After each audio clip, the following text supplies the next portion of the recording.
with a smile on your face when you're moving from place to place. Good morning, good morning, morning, good morning, morning. And welcome back to the Tobago Updates morning show, coming to you here live from the Port Mall in Scarborough, Tobago. We just had about 7:10 a.m. this morning on this Monday, the 15th of January, 2024. Yes, and I've got to slow down when I get to the year, because you know what happens naturally, we're still in that zone of the former year. But certainly, as we get on with our interviews this morning, we're happy to be starting, as some know her as Woman Out of the East. I suspect standing very proud this morning, not because of the topic we're going to discuss with the circumstances, but celebrating that victory as well. We welcome on set with us Dr. Faith B. Yisrael, Secretary with responsibility for the Division of Health, Wellness and Social Protection and Deputy Chief Secretary in the Tobago House of Assembly. Proud East Side Villager. Good morning to you and welcome. Listen, I am a proud country girl this morning. Proud. Thank you for having me. Happy New Year to the Tobago Updates family, to all of Tobago. And yes, let me start by congratulating all of the Tobago bands who've participated in Panorama thus far. That is singer band, small band, and of course congratulations to East. Yes, that was me on stage. What was that, Saturday night, behaving like I don't have no sense. But yes, I'm happy to be here. But certainly commendations going out today, excellent. And I suspect that's the natural pride and joy, coming from the fact that that consecutive wins Tobago last year through it would have been Uptown Fascinators, and coming once again this year is as though coming out of Tobago and residing in Tobago and being born here, you feel a sense of comfort, even if it had to move from one to the other. I'm just happy that it stayed in Tobago. In Tobago, and we are extremely happy, and we are, happy that we have our Tobago-born, Tobago-bred arrangers as well. And kudos to them, because they've been doing an amazing job. And this just shows that we are up there. We are as good as any, and as what I think used to say, better than many. So I'm just happy, and congratulations to the band. Certainly. But viewers, have no fear, no folks. She's not on to talk fully about that this morning. We'll be chatting with Coach Ramsey a little later on. But definitely this morning, one of the challenges, of course, we're in the celebratory season, and one of the realities or the challenges that we face is issues related to infections that are on the rise. Yeah. And I first want us to start by looking at what is that global perspective. We have heard of situations and scenarios regarding increase once again in particular areas with regards to COVID-19. And the question at hand is more so, are we at the point where COVID-19 can be regarded with the change we have seen over time with HIV and AIDS? At a time very high, then we got to a point where it's more managed. Are we at that point with COVID-19, or should we still be very fearful of lives being lost in any great capacity once it comes back in any main kind of way? So I don't think that we should be fearful of anything. I think that we should be concerned, and we should be cautious, and we should be wise in our actions and wise in what we do. I am not one of those people to push an image of fear, because we shouldn't be fearful. What we need to be concerned of, though, is not just COVID at this point. Yes, COVID is there, and COVID has been circulating, and there are still millions of infections and deaths happening every year and so forth from COVID. But the thing that seems to be concerning us right now is what we are calling this co-circulation. And co-circulation meaning at the same time, so together. Circulation meaning going around of COVID, of flus and other respiratory pathogens. So we have a couple bacteria and so forth that are going around. And those things, if you realize, you would hear people over the last couple weeks saying, boy, that flu mashed me up. I'm sure you've heard it, or I'm sure many of you who have experienced it. When they talk about that thing that mash you up, or they're telling you don't get a cold, don't get a flu, that is what we're talking about. So there are a couple virus, there are a couple bacteria that are circulating in addition to the COVID that is circulating, that is causing some concern, and this is internationally. So for the entire world, it's causing concern, and therefore it is causing concern in Trinidad and Tobago as well, because we are an open, the world is now a singular village. We are traveling, we are free to travel, we are moving up and down. We just had Christmas where people came home for Christmas from wherever they were. We went out into, the US and the UK, and we had our grand time as well. So that is what's causing the circulation of all of these things. And because of that, we are seeing internationally, and we are seeing to some degree nationally, some hospitalizations and even some ICU patients who are now really sick because they have either COVID, the flu, or some other respiratory pathogen that is circulating around. So let's bring it down now to, getting into our Tobago space here, Trinidad and Tobago. Those may be some of the obvious challenges. How are we planning to look at these challenges in a very practical way, and not necessarily waiting until they get to a very extreme point? A lot of pressure would be put on you, Dr. Feet, because not only are you the Secretary for Health, but this is also your area of training in terms of public health. Certainly, and that is why I'm actually very happy to report that the systems that we have been putting in place since COVID, COVID taught us a lot of lessons. I think right after when we saw the lull, we kind of relaxed a little bit and everybody got a little bit, comfortable. But this is reminding us that we cannot relax too much, and we have to ensure that we continually have our surveillance systems. So what does that mean? It means that whenever there is somebody coming with a cold or a flu or with flu-like symptoms, that we do what the protocol says, which includes, depending on the situation, getting that person testing, swabbing that person to see what it is that they have. When we identify what it is that they have, send that information to our surveillance unit, which is under the office of the CMOH, and they do the analysis. They do the continual analysis, and they are the ones who would see, okay, I'm seeing an uptick. I'm seeing some cases of this particular thing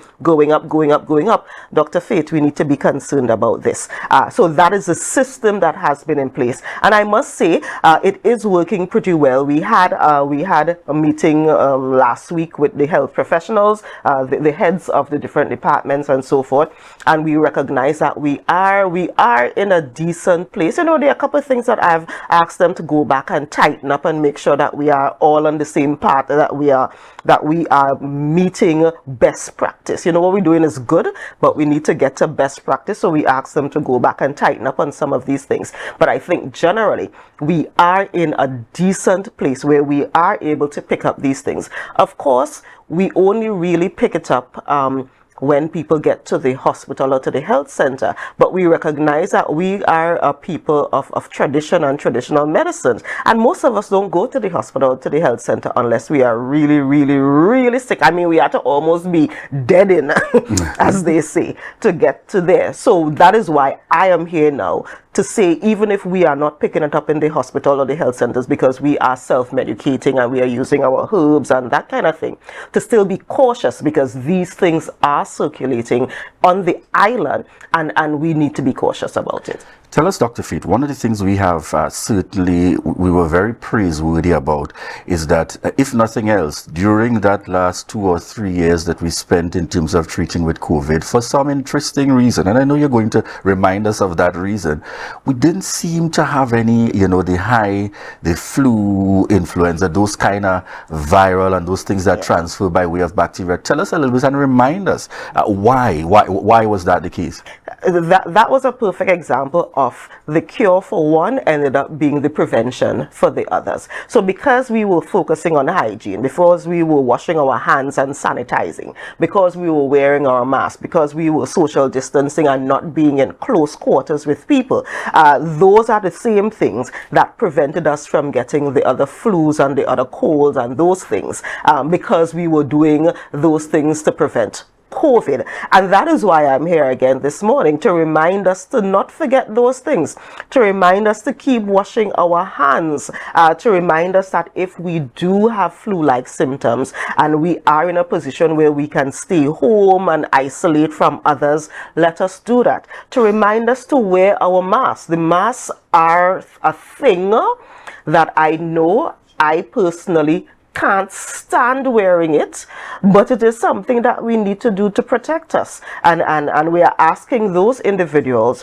who may be in higher risk groups, and when I say high risk groups, I mean individuals who are already elderly, because we know they were some of the groups that were high risk before, that have some other disease. You know, you have a diabetes or a heart disease already, so your body is already a little bit not as strong as it needs to be.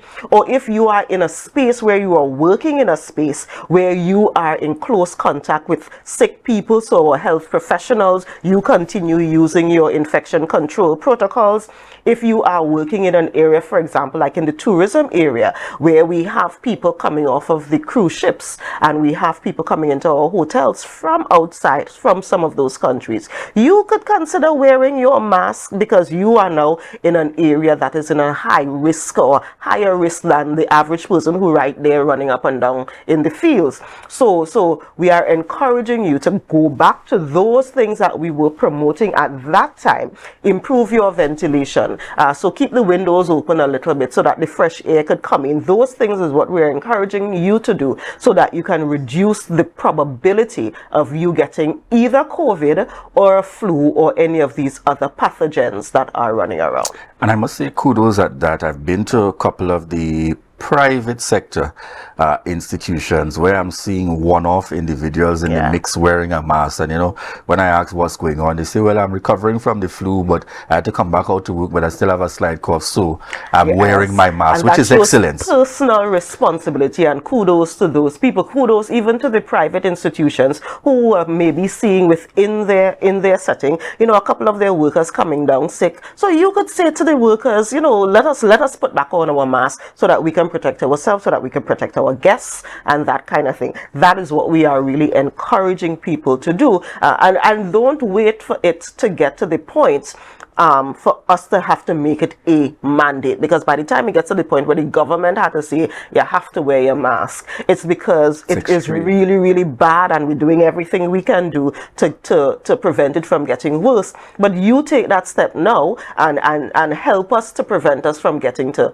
that point. So I know, Dr. Faith, we're not lawmaking, and based on what you're saying here, some of those basic practices that we utilized previously, in a similar manner in which the THA was able to lead the way in terms of the dress code policy in Trinidad and Tobago, being able to make that change, has the THA considered, or is the THA prepared to consider something, for example, as simple as reinforcing, reintroducing hand washing at all government public offices and encouraging the private sector to join in? Is that a move that the THA is prepared to make? Certainly, and that is what we are encouraging people to do. And that's why I'm here bright and early. You know, I don't like these early morning interviews. I'm here bright and early to basically say to all of us, yes, we cannot make the law that says you must do this, but we really are encouraging you, go back to put back the soap by the sink. You know, put back the sanitizers at your entrances so that you can wash so you can sanitize your hands. And definitely to the private entities as well. You don't have to wait for government to say this is something that you must do. You need to look at yourself. You need to look at what's happening within your establishment as well, and to say to your staff and to your visitors, this is what we are encouraging you to do. Let me also say very quickly though, that we are also seeing in some instances a little bit of gastrointestinal stuff happening too. So you know, you're getting the little bit of the vomiting and the diarrhea. I'm sure I know a couple of people who've experienced that, and that also if we do these things, as in we wash our hands and we sanitize and we prepare our foods in a particular way as well, we can prevent all of those things. So the things that we are asking you to do is really to ensure that all of us stay happy, all of us stay healthy, and we could go into this, you know, carnival and go into Easter and go into all of those things happy and healthy on the island. Dr. Faith, we're also seeing, and I'm very happy to hear that, because for me, quite simply, perhaps, you know, the time has come where it is, we have got to insist that it happens where you have control over in terms of THA offices, and hopefully that will spin off. So you have security officers reminding you, wash your hands. Let's provide soap and water just to get us into that practice. We don't have to wait. The other area we want to get some feedback on as well, we've seen at the national level through the ministry, looking at and making efforts in the direction of reintroducing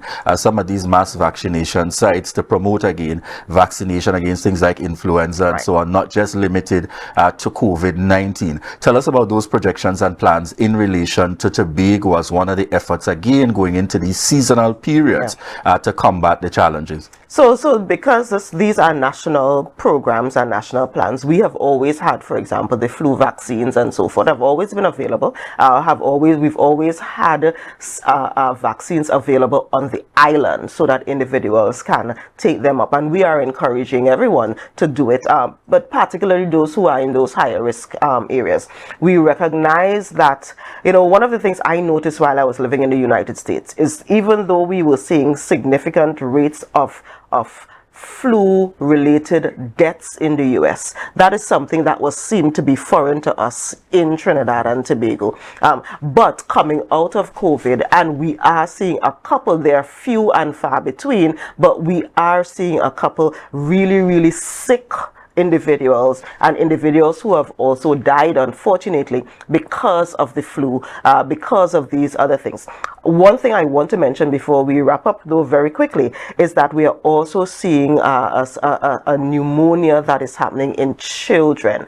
So if you have a school-age child, daycare, preschool, primary school, and so forth, be also very cautious, because we see something circulating there where quite a number of our children have actually gotten sick. A few of them have been hospitalized. They have gotten that sick. But again, it goes back to showing that you really need to be careful, because this thing is circulating. It is circulating. Yeah, that was just taking me to the other area. There are other things that we should be most certainly on the lookout for. Just again, remind us areas that can certainly provide that level of support, the hospitals, access, health centers, etc. at this time. Yes, certainly. So if you are so the things that we are encouraging you to do is, 1, keep washing your hands.